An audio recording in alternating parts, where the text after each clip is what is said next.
உங்களுடைய ஜாதகத்துல சனி பகவான் வக்ரமானால், சாட்டர்ன் ரெட்ரோகிரேட் அப்படின்னா பலன்கள் எந்த மாதிரி உங்களுக்கு வரும்?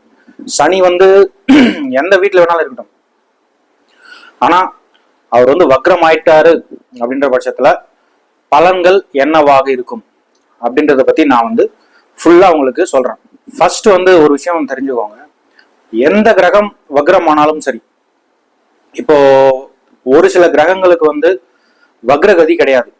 அதுல வந்து சூரியன், சந்திரன், ராகு, கேது இவங்க வந்து வக்ரம் ஆக மாட்டாங்க.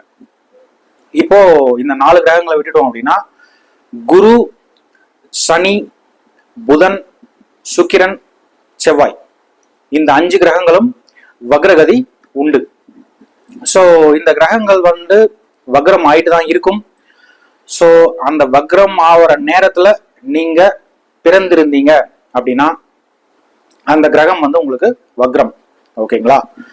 சோ சனி வக்ரம் அப்படின்னா எப்பவுமே ஒரு வக்ர கிரகம் வந்து ஒரு விஷயத்தை வந்து இண்டிகேட் பண்ணுது அப்படின்னா, நார்மலா ஒரு விஷயத்தை வந்து ஒரு கிரகம் இண்டிகேட் பண்ணுது அப்படின்னா அந்த கிரகம் வக்ரம் ஆகும்போது ரிவர்ஸ்ல செயல்படும், ஆப்போசிட்டா செயல்படும். ஸோ சனி வக்ரம். ஸோ சனீஸ்வரன் அப்படின்னா என்ன? உங்களுடைய வேலை, அப்புறம் வந்து டிசிப்ளைன், ஆர்டர், ஜட்ஜு, அப்புறம் வந்து ஸ்லோ மூவிங் பிளானட், மெதுவாக செயல்படக்கூடிய கிரகம். ஒரு ராசியில வந்து 2.5 வருட காலம் தங்கக்கூடிய ஒரு கிரகம்.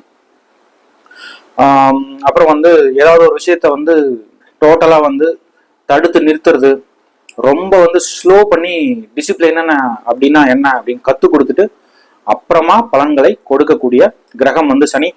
பொதுவாகவே பாத்தீங்கன்னா சனி பகவான் வந்து ஒரு வீட்டுல இருக்கும்போது அவர் என்ன பண்ணுவார்னா, அந்த அவர் வந்து நிற்கக்கூடிய வீட்டையும் பார்க்கக்கூடிய வீடுகளையும் வந்து அவர் வந்து அந்த பலன்களை வந்து ஃபர்ஸ்ட் 30 வயசு வரைக்கும் கண்டிப்பா பிளாக் பண்ணிடுவார். எந்த வீட்டுலனா இருக்கட்டும், 30 வயசுக்கு மேலதான் உங்களுக்கு வந்து அந்த பலன்களே கிடைக்கும். அந்த மாதிரி ஒரு சூழ்நிலை கண்டிப்பாக உருவாகிவிடும். ஸோ வக்ரமா இருக்கிற பட்சத்துல இப்ப வந்து சனி வந்து வக்ரமா இருக்குன்னு வச்சுக்கோங்களேன், ஆப்போசிட்டா செயல்படும். நார்மல் சனி பகவானுக்கும் வக்ரமா இருக்க சனி பகவானுக்கும் நிறைய வித்தியாசங்கள் இருக்கு. ஸோ சனி வந்து உங்களுடைய கரியர், உங்களுடைய வேலை, நீங்க வந்து இன்னொருத்தர்கிட்ட போயிட்டு வேலை செய்யறத குறிக்கக்கூடிய ஒரு கிரகம். ஸோ சனி வக்ரம் ஆகும்போது இவங்க வந்து வேலைக்கு போகணும் அப்படின்னு வந்து ஒரு மைண்ட் செட்டே இருக்காது. அது வந்து ஆப்போசிட்டா செயல்படுவாங்க. செல்ஃப் எம்ப்ளாய்டு ஆகணும், நான் வந்து முதலாளியா இருக்கணும், நான் வந்து 4 பேருக்கு வேலை கொடுக்கணும், நான் வந்து சம்பளம் வாங்க மாட்டேன், சம்பளம் வந்து கொடுப்பேன் மற்றவங்களுக்கு, அந்த மாதிரி வந்து செயல்படக்கூடிய ஒரு விஷயமாக அமைந்து விடும். ஃபர்ஸ்ட் விஷயம்.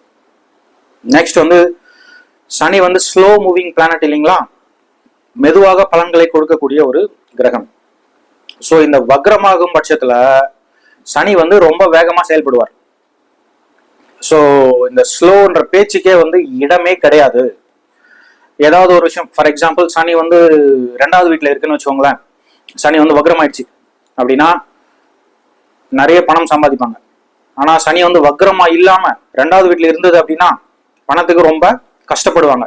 இந்த மாதிரி நீங்க வந்து ஒரு வீட்டுடைய காரகத்துவங்களை வந்து நீங்க அனலைஸ் பண்ணீங்க அப்படின்னா அந்த வீட்டுடைய காரகத்துவங்கள் வந்து ரொம்ப நீங்க வந்து ஃபாஸ்டாக செயல்படக்கூடிய ஒரு அமைப்பாக அமைந்துவிடும்.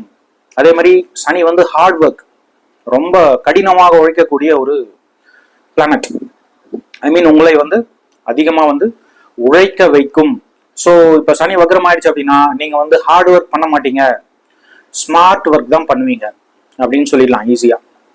மெயினா வந்து சனி வக்ரம் அப்படின்னாவே எந்த வீட்டுல இருந்தாலும் இவங்க வந்து வேலை சரியா கிடைக்காது. ஏன்னா இவங்களுக்கு மைண்ட் செட்டே வந்து வேலைக்கு போகணும் அப்படின்ற ஒரு மைண்ட் செட்டே வராது. நேரம் வந்து நான் வந்து முதலாளியா இருக்கணும், நான் எதுக்கு இன்னொருத்தங்கிட்ட போயிட்டு அடிமையா இருக்கணும். சனின்றது ஒரு அடிமைத்தனம், அடிமையா வேலை செய்யக்கூடிய ஒரு கிரகம். அது அந்த விஷயத்தை வந்து குறிக்கக்கூடிய ஒரு கிரகம். அப்படின்னும் பட்சத்துல இது ஆப்போசிட்டா செயல்படும் போது என்ன ஆகும் அப்படின்னா, நான் வந்து முதலாளித்துவம், கேபிட்டலிசம் பேசுவாங்க. பணக்காரங்க வந்து பணத்துக்காக வேலை செய்வதில்லை, பணத்தை வந்து அவங்களுக்காக வேலை செய்ய வைப்பாங்க. இங்கிலீஷ்ல வந்து rich don't work for money, they make the money work for them. அந்த மாதிரி வந்து நடந்துப்பாங்க. கண்டிப்பாக இவர்கள் வந்து ஒரு முதலாளிகளாக ஆகக்கூடிய அமைப்பை 30 வயதிற்கு மேல பெறுவார்கள் அப்படின்னு வந்து சொல்லிடலாம். அதே மாதிரி நீங்க உங்களுக்கு சனி வந்து எந்த வீட்டுல வக்ரமா இருக்கு அப்படின்னு பாருங்க. அந்த வீட்டுடைய காரகத்துவங்கள் வந்து கண்டிப்பா ரிவர்ஸ் ஆகும். கண்டிப்பா வந்து ஒரு ஆப்போசிட்டான ஒரு பலன்களை வந்து கொடுக்கும். ஃபார் எக்ஸாம்பிள் இப்போ சனி வந்து 12வது வீட்டுல இருக்குன்னு வச்சுக்கோங்களேன். நீங்க வந்து இப்போ வந்து ஜாதகத்துல சனி வந்து 12வது வீட்டுல வக்ரம் ஆயிடுச்சு உங்களுக்கு ஜாதகத்துல அப்படின்னும் பட்சத்துல நீங்க வந்து 12ல வந்து சனி இருக்கு அப்படின்னு வந்து கவலைப்பட வேண்டிய அவசியமே இல்லை. நீங்க வந்து 11th ஹவுஸ்ல சனி இருக்கிறதா வந்து நீங்க வந்து கன்வெர்ட் பண்ணிக்கலாம். ஏன்னா வந்து சனி வந்து ரிவர்ஸ்ல சுத்தும், வக்ரம் ஆயிடுச்சு அப்படின்னா. ரிவர்ஸ்ல சுத்தும் போது சனி வந்து 11வது வீட்டுல இருக்கு அப்படின்னும் போது உங்களுக்கு வந்து லாபங்கள் அதிகமாக இருக்கும். 12ல சனி இருக்கு, எனக்கு வந்து பதவி போயிடும், சிறைவாசம்லாம் ஏற்படுமா அப்படின்னா கண்டிப்பா கிடையாது. 11th ஹவுஸ்ல சனி இருந்துச்சு அப்படின்னா உங்களுக்கு என்ன பலன்களோ அந்த பலன்களை கண்டிப்பா வந்து கொடுப்பாரு. நிறைய லாபங்களை கொண்டு வருவாரு, நிறைய ஃப்ரெண்ட்ஸால நன்மைகள், இந்த மாதிரி விஷயங்கள்லாம் வந்து கொண்டு வருவார் சனி பகவான். ஸோ சனி பகவான் வக்ரமா இருக்கிறது நல்லது அப்படின்னு சொல்லிடலாம். இதுவே குரு வக்ரம்னு வச்சுக்கோங்களேன், லைஃபே ஸ்பாயில் ஆயிரும். குரு வக்ரமா இருந்து நிறைய பேர் லைஃப் வந்து கெட்டு போயிருக்கு. பணத்தாலே அவங்க வந்து நிறைய வந்து உறவுகளை இழந்து விடுவார்கள். திருமண முறிவு இதெல்லாம் வந்து உருவாயிருக்கிறத நான் பார்த்துருக்கேன். ஸோ சனி வந்து ஒரு பாவ கிரகம், இது வக்ரமாகும் போது நன்மையே கொண்டு வரும் அப்படின்னு சொல்லிடலாம். இதுவே குரு வந்து வக்ரமாச்சு அப்படின்னா அது வந்து சுப கிரகம், அது வந்து நன்மை கொண்டு வர முடியாது அப்படின்னு சொல்லிடலாம். ஆல்ரெடி ஜூபிட்டர் ரெட்ரோகிரேட் குரு வக்ரம் வந்து நான் வீடியோ போட்டிருக்கேன். நான் வந்து லிங்க் வந்து டிஸ்கிரிப்ஷன்ல கொடுக்குறேன், அதை பார்த்து பயனடைங்க. ரொம்ப ரொம்ப நன்றி, வணக்கம். அப்புறம் வந்து உங்களுக்கு ஆஸ்ட்ராலஜி கன்சல்டேஷன் வேணும் அப்படின்னா வாட்ஸ்அப் பண்ணுங்க. குருவே சரணம்.